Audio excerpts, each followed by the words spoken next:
Queria saber um pouquinho mais sobre essa empresa, resumidamente, tá? Que daí depois nós partimos pro que interessa, fechou? Fala um pouquinho mais pra gente sobre essa empresa que vos fala. Então, a Philips Aparelhos Auditivos em Londrina chegou agora em janeiro, né? Temos uma loja licenciada em Curitiba e abriu agora aqui em Londrina, né? Então, assim, faz todo o serviço de atendimento, de avaliação, de conscientização, acolhimento para o paciente com perda auditiva. Porque é um assunto delicado, né? Porque, assim, na cabeça das pessoas, o problema auditivo, ele chega só na terceira idade. Quando, na verdade, não. Né, doutora? Não. Eles chegam... Tem casos que acontecem desse problema chegar antes da terceira idade? Sim, na verdade, existem perdas auditivas que são congênitas, né? O bebê já nasce com essa perda de audição. Já nasce. Então, é bem importante falar até que hoje existe uma triagem auditiva, né? Que é feita já quando o bebê nasce. Então, tem teste da orelhinha, que faz parte. É a triagem auditiva universal que a gente fala, né? Então, isso é super importante para já ter um diagnóstico precoce. E quanto antes for diagnosticada essa criança com uma perda de audição, ela vai poder passar pelo tratamento adequado, né? E aí vai ter o segmento adequado com os profissionais ali que ela precisa, né? Até só um parênteses, né, doutora Regiane? Muitas vezes esse bebê já faz todo esse processo, né, já na maternidade. No momento que falha o teste da orelhinha, né, ele já vai para uns exames mais específicos, chamado BERA ou PIAT, que já faz uma avaliação mais completa, que vai conseguir determinar o grau, se existe a perda auditiva e qual o grau. E até o que se preconiza, que até os 6 meses de idade a criança já seja protetizada, para ela não ter essa lacuna no desenvolvimento, não ter o atraso do desenvolvimento, né? Então, o quanto antes é detectada a perda auditiva e já iniciado o processo de adaptação para aparelhos auditivos, é o ideal, né? Porque aí menos atrasos no desenvolvimento da fala, da linguagem, social, convívio, essa criança vai ter, né? Entendi. E como, por exemplo, nós estamos falando sobre um bebê ali, e o bebê, até certa idade, ele não fala, certo? Então, como é que as pessoas elas conseguem, assim, meu bebê não fala. Então, como é que eu vou identificar ali que ela tá com certo tipo de problema? Quais, assim, sinais, o que os pais têm que ficar atento nisso? Então, na verdade, tem alguns parâmetros que a gente já tem que, assim, considerar que essa criança é uma criança que tem um risco para perda de audição. Principalmente, então, crianças que são prematuras, que precisaram ficar em UTI depois que nasceram, né? Que tiveram icterícia neonatal, que é o amarelão, né? Então, assim, tem alguns fatores de risco, que daí o pediatra já vai orientar essa família para ficar atenta, né? E aí vai passar por uma avaliação mais aprofundada da audição, que é justamente fazendo esse exame que é mais específico ali, além do teste da orelhinha, né? Então, se der normal, essa criança passou por essa triagem toda ali, der tudo ok, ainda assim ela vai ter um acompanhamento até os 3 anos de vida, com o médico, né, com o otorrino, com o pediatra ali, que vão acompanhando daí todos os pilares aí de desenvolvimento, né? E em casa, assim, o que o pai, na maioria das vezes, vai notar é se a criança não responde, não reage a sons, né? Porque isso é coisa que no dia a dia a gente acaba observando, né? Bateu uma porta ali, a criança nem tchum, né? Um barulho lá fora, né, uma buzina, ou até a gente chamando a criança mesmo, chamando pelo nome e ver que ela não responde, não reage, ela tá ali no mundinho dela, né? Então, isso pode ser um sinal realmente de uma perda de audição no bebê, na criança, né? Então, são esses sinais que vão ser observados aí. Mas hoje tem, assim, tem como a criança, o bebê sair ali do hospital com essa dúvida de se ele tem o problema na audição ou não? Sim. Porque num primeiro momento, a triagem auditiva, o teste da orelhinha é um passa-falha, né? Caso, após 24 horas do nascimento, é feito o teste da orelhinha, a maioria já na maternidade, né? Quando a maternidade não tem, faz nos postos de saúde, clínicas particulares. Fez o teste, primeiro teste, falhou, ela vai repetir em torno de 20, 30 dias. Falhou novamente, aí já vai ser encaminhado para fazer um BERA diagnóstico, que é um exame mais objetivo, né? Para aí sim poder detectar, né, se existe essa perda auditiva, qual é o grau, qual é a conduta, né, que vai ser dado para o encaminhamento posterior. Mas aí essa responsabilidade ali já não é mais do hospital, e sim dos pais de fazer. Então, pode acontecer, às vezes, do pai esquecer, achar que não é tão importante. E acontece com frequência. Às vezes o pai não dá bola, né? Ou pode, às vezes, até acontecer de no hospital não orientarem mesmo, né? E os pais não sabem, às vezes leigos, né?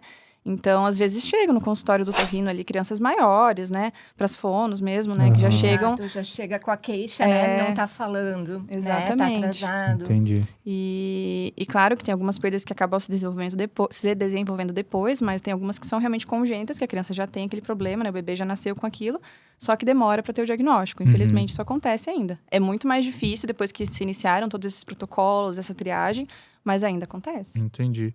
E assim, quando descobre desde bebê, qual que é o passo a passo? Quais são as etapas que os pais têm que seguir ali para o filho ter o mínimo de prejuízo possível pela falta de audição? Então, tem essa questão que ela falou, né? De, dependendo do grau da perda auditiva, né? A criança vai ser indicada usar um aparelho auditivo mesmo, né? Então, desde pequenininho ali, quando tem o diagnóstico, ela vai passar por fonoterapia também, que é o estímulo com a fonoaudióloga, né? Para ir ensinando ali, aprendendo a questão da linguagem. E a utilização de aparelho auditivo. Nos casos de perdas severas a profundas, aí muitas vezes é indicado o implante coclear, que é uma cirurgia, que o pessoal fala, né? O ouvido biônico hoje, né? Que, então, assim, é um implante que é colocado dentro da cóclea ali, e aí ele consegue proporcionar uma audição para aquele bebê, né, para aquela criança, de uma forma quase normal, assim, né? Só que tem que ter todo um acompanhamento, assim, é um processo muito longo, mas que hoje é possível que essas crianças com perda auditiva congênita ali sejam realmente implantadas e possam ter uma qualidade de vida ali, escutar como praticamente uma pessoa normal, assim. A audição acaba dentro da normalidade. Perfeito. Esse teste da orelhinha que vocês mencionaram, praticamente como funciona ali na hora de fazer com a criança? É super simples, não dói nada, é super tranquilo. É uma sonda que a gente introduz no conduto, né? Ele vai emitir um estímulo sonoro que vai estimular lá a cóclea e vai mandar o sinal de volta, né? E o aparelho capta essa resposta. Ele não diz o grau da perda, ele só diz se está ou não funcionando nessa integridade até o caminho da cóclea, né? Sim. Então, às vezes pode falhar, por exemplo, o bebê nasceu, ainda tem muito o vernix do corpo, né? Aquela massinha branquinha que fica em cima do corpo. Dentro do conduto, então às vezes isso pode ser um indicativo, né, que falhou por causa dessa razão, então por isso a gente também repete depois, né, em torno de 20, 30 dias, mas é um exame rápido, né, em 2 minutinhos você faz, indolor, não causa desconforto nenhum para a criança. Perfeito. Não, tranquilo, é que elas falaram elas falaram do teste, sim, o processo todo, né, que é... É como vocês falaram do teste, eu fiquei curioso, né? Como funciona. É super E tranquilo. até pra galera que tá assistindo entender também, a união que nós fizemos aqui, né? De uma otorrino com uma fono. Assim, qual que é a relação dessas especialidades pra conseguir chegar num resultado certo aí? Qual que funciona, o que combina aí? Eu acho super importante essa parceria com o otorrino, né? Porque existe uma troca muito grande, né? E uma dependência também, né? Um do outro. Da gente ter uma avaliação médica adequada, correta, para a gente poder seguir o processo da reabilitação, que é esse o nosso papel, né? Reabilitar esse paciente que está com uma perda auditiva. Então, a gente precisa, assim, muitas vezes o paciente chega até nós na Philips sem ter ido procurado um médico, vem porque está com alguma queixa, está com dificuldade para compreender, está com chiado, zumbido no ouvido, e ele vem para fazer uma avaliação auditiva, né? Muitas vezes a gente detecta já na hora de fazer a inspeção do meato acústico da orelha que ele está com um tampão de cera, então já encaminha para o otorrino direto, porque não tem como prosseguir, porque tem um impedimento ali no canal que vai já, por consequência, diminuir essa audição dele, né? Muitas vezes, nossos exames também, quando a gente faz a audiometria, que é para a gente determinar o limiar mínimo que o paciente está ouvindo em cada frequência, a gente analisa ali, faz a via aérea, que é o som, né? Que entra através da orelha, e a via óssea, pela vibração da mastoide. Então, dependendo do resultado da tua audiometria, você sabe se tu tens uma perda condutiva, uma perda mista, uma perda neurosensorial. Quando é uma perda neurosensorial que atingiu a cóclea, a gente sabe que a única solução seria o aparelho auditivo ou um implante coclear, dependendo do grau da perda auditiva. Quando existe uma perda mista, condutiva, eu preciso da avaliação mais do que nunca, né, do otorrino, para a gente poder verificar o que está acontecendo com esse paciente, se é o caso de uma prótese, né, auditiva, um aparelho auditivo, ou se é um tratamento medicamentoso, né, doutora Regiane? Em todos os casos que o paciente tem uma desconfiança ali de que ele tem uma perda de audição, o primeiro passo, na maioria das vezes, é passar pelo otorrino, porque daí é quem vai fazer o diagnóstico ali, se ele tem alguma alteração no ouvido, se ele tem uma infecção, se ele tem uma cera, ou não, se ele não tem nada visível ali, né, no exame físico, nenhuma patologia que ele descreva ali, né, uma infecção crônica, uma perfuração no tímpano, enfim, né, muitas possibilidades ali. Mas se a partir disso eu defino, ele não tem nada aqui que eu vou resolver, então eu vou encaminhar para fono, né, que é quem faz o exame auditivo, né? Então, os fonoaudiólogos que normalmente fazem a audiometria, que é o principal exame, né, o exame mais comum que a gente tem para avaliar a audição. Então, aí, a partir daí, a gente encaminha para eles fazerem esse exame. Com esse exame, a gente vai ter o diagnóstico da perda. Como ela já adiantou, a gente tem 3 tipos de perda auditiva. A perda neurosensorial, que é quando a gente tem uma alteração na cóclea, no nervo auditivo, né? Essa perda, na maioria das vezes, ela é irreversível, né? Então, o tratamento seria realmente o aparelho, né?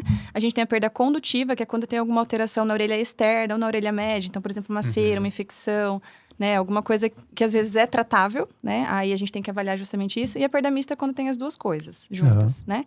Então, geralmente é esse o caminho, né? É o otorrino, e aí em seguida vai para o fono para fazer a avaliação com os testes auditivos, né? Aí tem também várias opções, né? Vários testes que a gente tem disponíveis aí, mas o mais comum realmente é a audiometria.